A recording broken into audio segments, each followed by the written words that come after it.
하나님의 말씀 출애굽기 13장 17절에서 22절 말씀 봉독하겠습니다.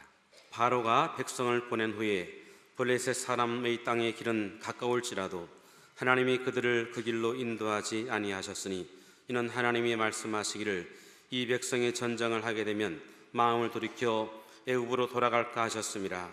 그러므로 하나님이 홍해의 광야 길로 돌려 백성을 인도하시매 이스라엘 자손이 애굽 땅에서 대열을 지어 나올 때에 모세가 요셉의 유고를 가졌으니 이는 요셉이 이스라엘 자손으로 단단히 맹세하게 하여 이르기를 하나님이 반드시 너희를 찾아오시리니 너희는 내 유고를 여기서 가지고 나가라 하였음이더라.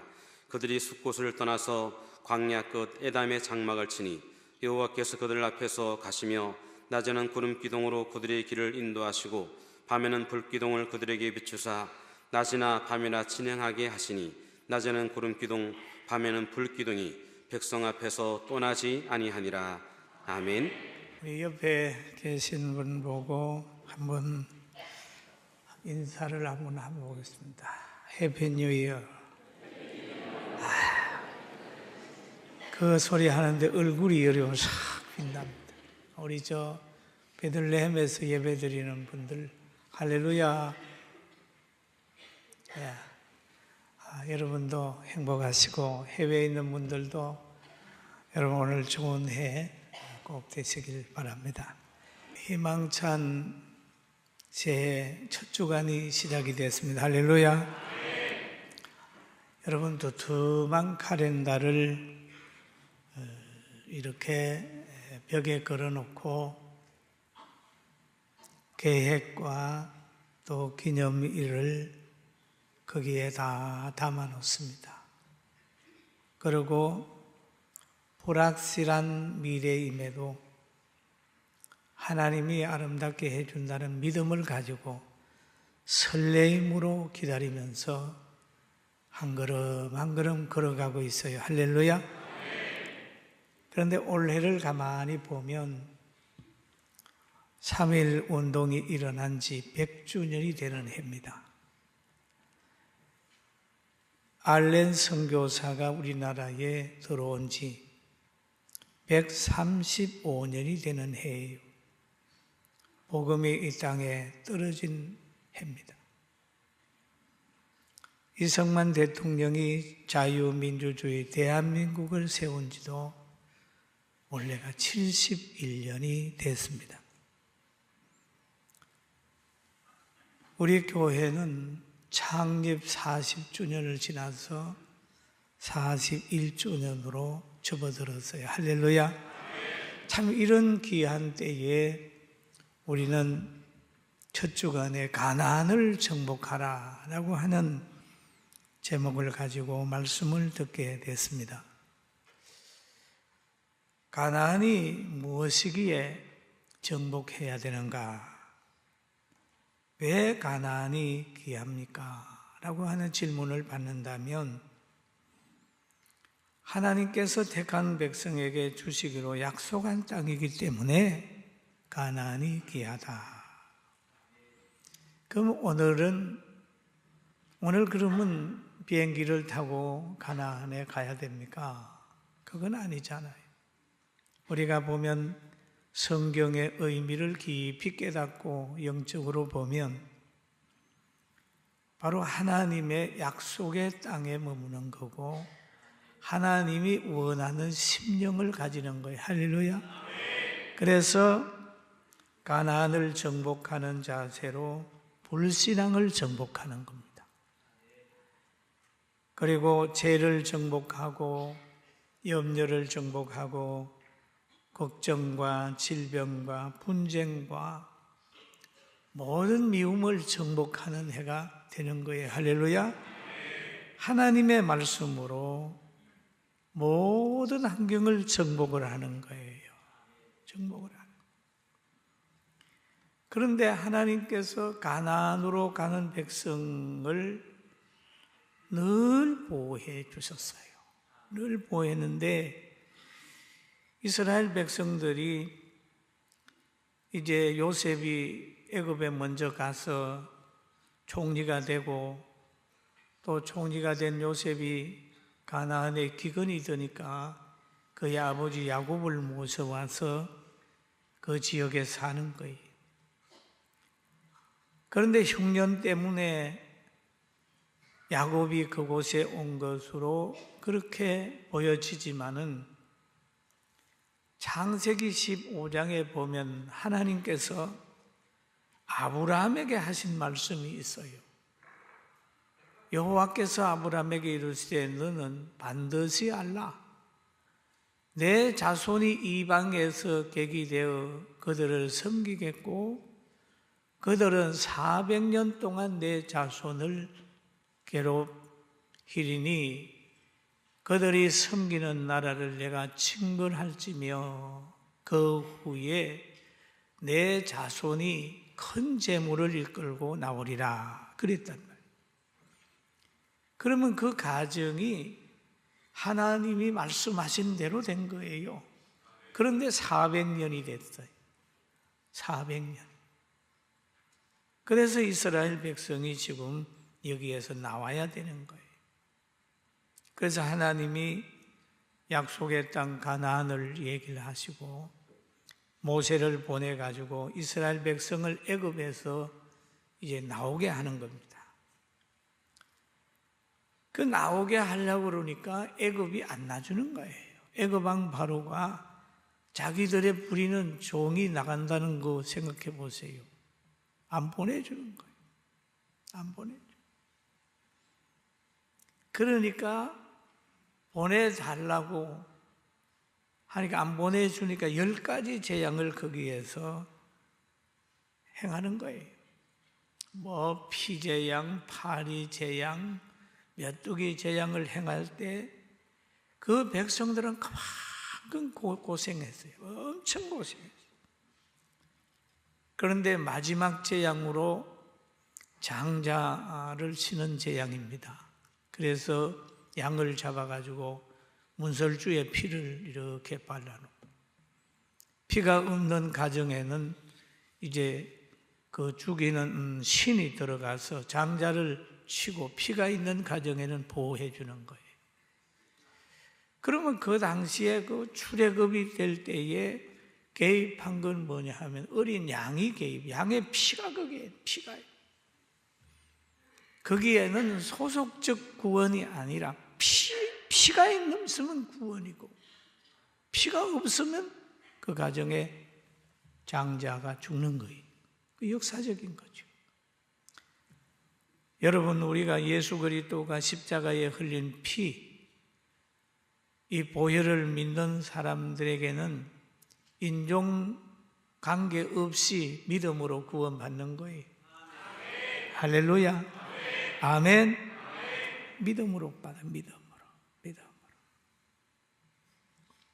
그래서 이스라엘은 마지막 재앙에서 그 양의 피로 인하여 보호를 받고 노임을 받습니다. 그런데 그 예언대로 이스라엘 백성이 나올 때 그들을 안 놔주려고 몸부림쳤던 바로에게 속해 있는 사람들은 그날은 뭔 날이냐? 통곡의 날이. 가정가정마다 장자가 죽으니까 그 가정마다 통곡의 날인데 이스라엘 백성에게는 바로 어린 양의 피로 인하여 해방을 받고 자유하고 기뻐하는 날이 된 것입니다. 그래서 이 출애굽을 할 때 예언을 한 사건이 하나 있는데 너희가 빈손 들고 나오지 않고 많은 재물을 가지고 나온다 그랬어요. 그래서 이스라엘 백성이 나오면서 금고가도 나오고 은도 가지고 나오고 아름다운 것들 많이 가지고 이제 나오는 거예요. 참 나오는 거예요. 이것을 보면 악한 백성은 권력을 가지고 지배하는 것 같지만은 나중에는 재앙으로 끝이 난다면 택한 백성은 종으로 서러움을 받고 고통 가운데 있지만 하나님이 간섭하시면 끝이 아름다워지는 것을 이 사건 속에서도 보여주는 거예요. 여러분, 우리가 이 땅에서 어떤 형편에 살든지 간에 예수 믿는 우리들은 우리의 개인의 종말을 맞이할 때 영광스러운 자가 된다는 걸 알고 감사하고 기뻐하고 살길 주의 이름으로 축원합니다. 아멘. 얼마나 귀해요. 이 감사하고 살.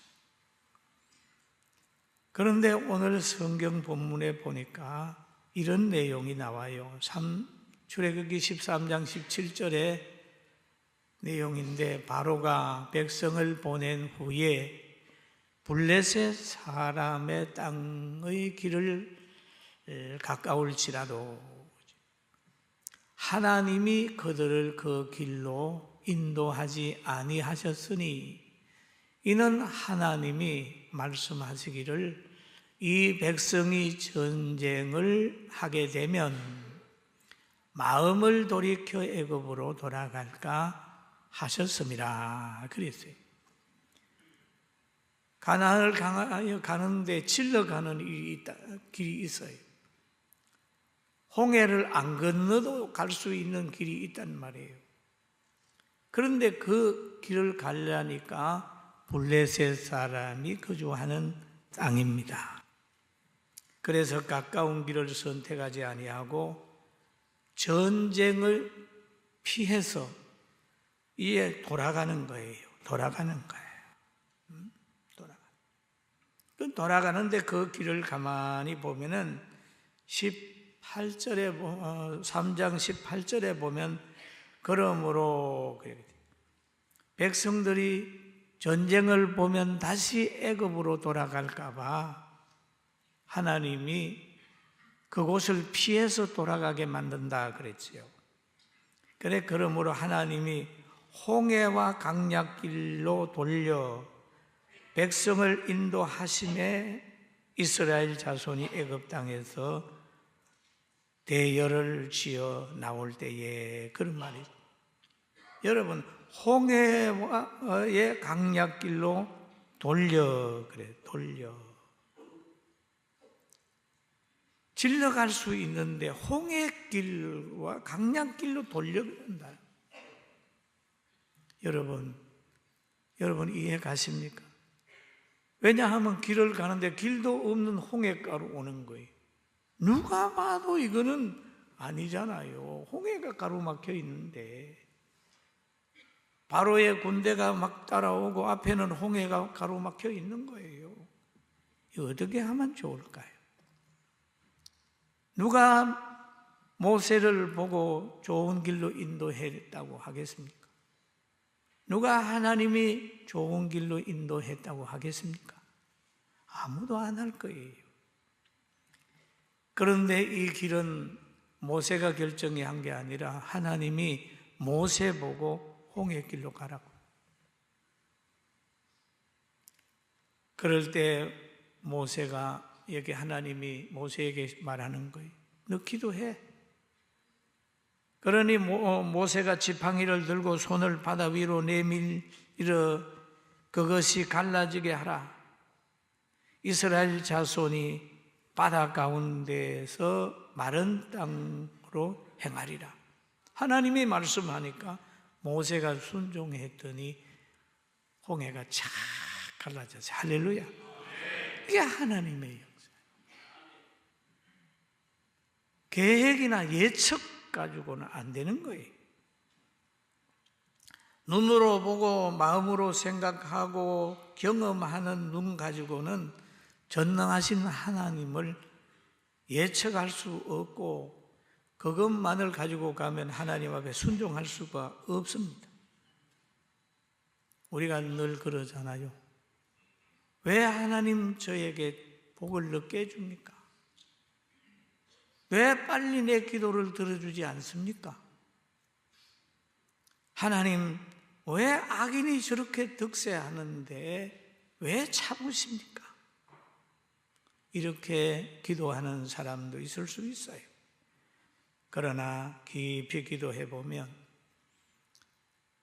노력하지 않는 사람에게 많은 부를 안겼든지, 그릇이 되지 않는 사람에게 좋은 걸 줬든지 뭘 하게 되면 그릇까지 베리는 거예요. 여러분, 하나님께서 우리에게 축복을 주시는데 자꾸 기다리고 하거든 그 기다림 속에서 진리를 깨닫게 되기를 주님의 이름으로 축원합니다. 하나님의 말씀대로 가면 감당하지 못할 시험이 없다고 얘기를 합니다. 바울 사도는 고린도 교회에다가 이렇게 말씀하지요. 고린도전서 10장 13절에 보니까 사람이 감당할 시험 밖에는 너희가 감당할 것이 없나니 오직 하나님은 미쁘사 너희가 감당하지 못할 시험 당함을 허락지 아니하시고 시험 당할 즈음에 또한 피할 길을 내사 너희로 능히 감당하게 하시느니라 얘기를 했어요. 할렐루야. 감당하지 못할 시험은 하나도 없다는 거예요. 우리에게 죽음이 있다 할지라도 피할 길이 있는데 우리의 영혼은 영원한 천국에서 할렐루야 부르면서 사는 거예요. 믿습니까? 여러분, 한 해 동안 어렵다 그러는 것보다 그 어려움을 하나님께서 무엇 때문에 나에게 줬는지 잘 생각을 하고 훈련 잘 받아서 하나님 앞에 복받는 사람으로 살기를 주의 이름으로 축원합니다. 시험이 크면 큰 사람 훈련입니다. 어려움이 오면 그 어려움을 늘 바라보면서 신앙 성장의 기회로 삼아야 됩니다. 그런데 여기에 보니까 강야 길로 돌려 그랬다. 홍해와 강야 길로 돌려. 사람이 생각하기를 빠른 길, 좋은 길로 가는 것이 사람이 가지는 지혜인데 하나님은 이스라엘 백성을 홍해와 강야 길로 돌렸단 말이에요. 강야 길로. 그럼 이 강야 길이 이스라엘 백성에게 무슨 유익을 줬을까요? 또 강야라고 하는 곳은 그잖아요. 나무도 없지요. 모래바람이 세차게 불지요. 사람이 거하지 않는 곳입니다. 그리고 낮에는 그 태양열로 인하여 사람이 살 수가 없어요. 밤이면은 추위로 또 살 수가 없어요. 밤낮 일교차로 통해서 많은 고통이 있는 그 길에 하나님이 그 길로 인도하는 거예요. 그런데 이스라엘 백성에게 강야는 하나님을 경험하는 곳입니다. 애굽에서는 농사에서 먹고 살고 했지만은 강야에는 농사할 곳도 없어요. 그러니까 아침 저녁으로 하나님을 경험을 하는 거예요. 하나님의 능력과 부유성을 경험을 하는 거예요. 저녁이면 메추라기가 날아와서 날 잡아주세요 그러고 앉아있지. 새벽이면 이슬이 내린 후에 주위에 보면은 만나가 있단 말이에요. 저녁에도 경험하고 아침에도 경험하고 그리고 많이 거두어도 남지 아니하고 작게 거두어도 부족하지 않는 그 하나님의 간섭이 있는 거기에서 그 체험을 하는 거예요. 나무 한 그루 없는 그곳이지만은 하나님께서 거기에 구름으로 태양을 막아서 고통스러움을 면해주고 밤에는 불을 보내가지고 그 불을 통해서 따뜻함을 얻게 하는 그런 게 있어요. 여러분, 여기에 우리가 성경을 읽다가 보면 강야로 인도하시는 하나님의 섭리를 깨닫게 돼요. 지역뿐만 아니라 이스라엘 백성이 경험하는 그 정치적인 문제도 우리가 보는 거예요. 아합이 그 이스라엘의 왕이 되고 이세벨이 그의 부인이 되는 겁니다. 그러니까 이세벨이 고마 이방 여인이 바알신을 가지고 와가지고 왕을 움직여 버리니까 왕도 그 신에 빠져버려요. 그래서 그 나라가 잘 되고 풍년이 들면 들수록 바알과 아세라 신만 자꾸 발전을 하는 거예요. 그리고 선지자들은 죽임을 당하게 되고 하나님의 택한 백성들은 어려움을 당하게 됩니다. 이럴 때 하나님께서 엘리야에게 기도하라고 하신 다음에 3년 6개월 동안 그 땅에 비가 오지 않게 되는 겁니다. 생각을 해보세요. 3년 6개월 비가 안 왔다고 하는 것은 죽음입니다. 그러나 그 기간이 저주 기간이 아니라 축복 기간이었다. 왜냐하면 바알과 아세라 모든 신상이 무너지는 기간이 되고 엘리야가 기도하게 됨으로 인하여 하나님의 살아계심이 나타나서 다시 한번 비를 요구하는 백성에게 비를 내리는 비의 소중함을 깨닫게 하는 기간이 됐단 말이에요. 우리는 여러 가지 환난을 만날 때에 부정적으로 생각하지 말고 이 환난 속에서 하나님이 어떤 일을 하실까 생각하고 묵묵히 잘 견뎌 신앙생활 하기를 주의 이름으로 축원합니다. 할렐루야. 하나님의 사람에게 홍해길도 축복의 길이고 강약길도 축복의 길. 그리고 오늘 이 본문 속에 또 보면은 모세가 요셉의 유고를 가졌으니 이는 요셉이 이스라엘 자손으로 단단히 맹세하게 하여 이르기를 하나님이 반드시 너희를 찾아오시리니. 그 말이거든. 우리가 이방인으로 여기에 애굽에 살고 있지만은 하나님이 분명히 우리를 찾아올 거다. 그럴 때에 너희는 내 유고를 여기서 가지고 나가라 하였음이더라. 분명히 찾아와서 너희를 가나안으로 인도할 텐데 너희 나갈 때 나 유고를 버리지 말고 유고를 가지고 나가라 그랬어요.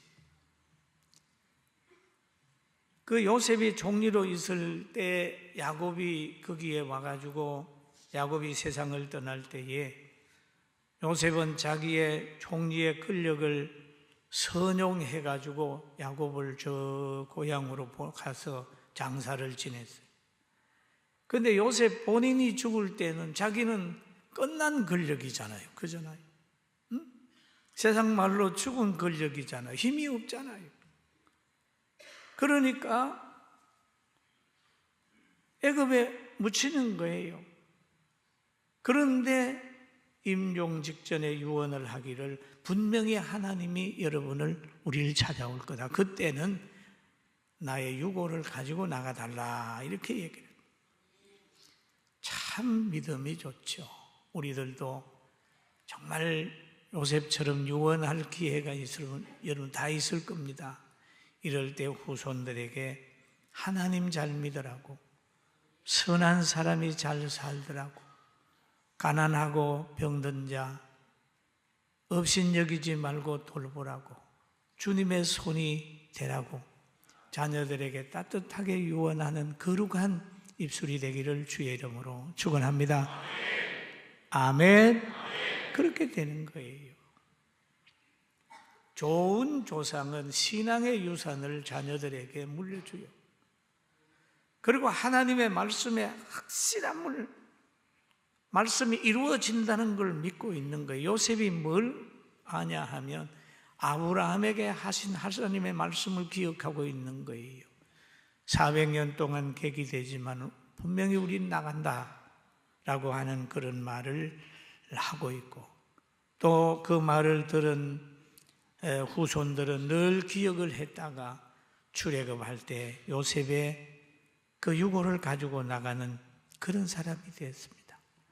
우리는 역사를 중시하고 135년 동안 이 땅에 복음이 들어와서 한 일들을 하나하나 기억하면서 늘 믿음으로 살기를 주의 이름으로 축원합니다.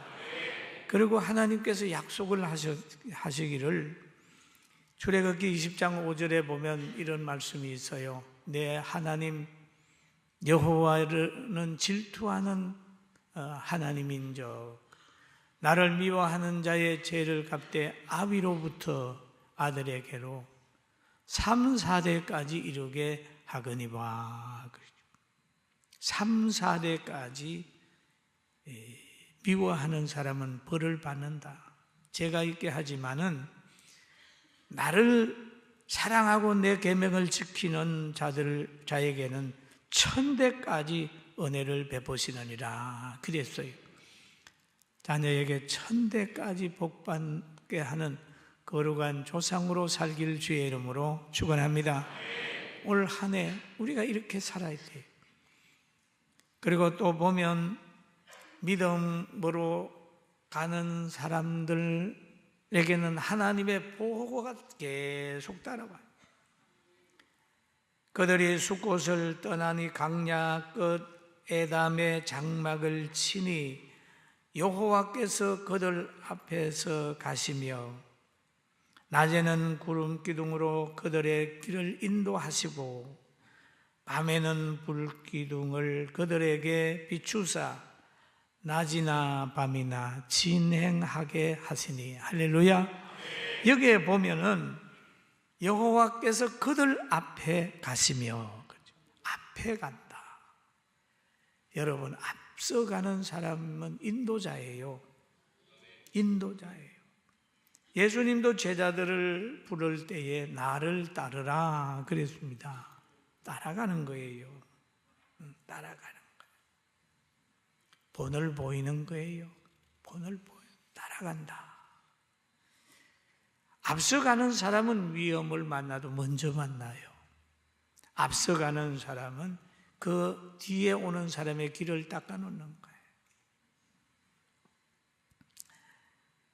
그래서 바리새인들과 예수님의 특징을 보면 바리새인들은 자기는 행하지 않고 자꾸 다른 사람에게 앞서가라고 그래요. 본을 안 보여요. 근데 주님은 늘 앞서가셨어요. 앞서가. 우리도 입으로만 예수 믿지 말고 정말 헌신적으로 본을 보이는 그런 여러분과 저가 되길 주의 이름으로 축원합니다. 축원합니다. 축원합니다. 그렇게 돼야 돼요.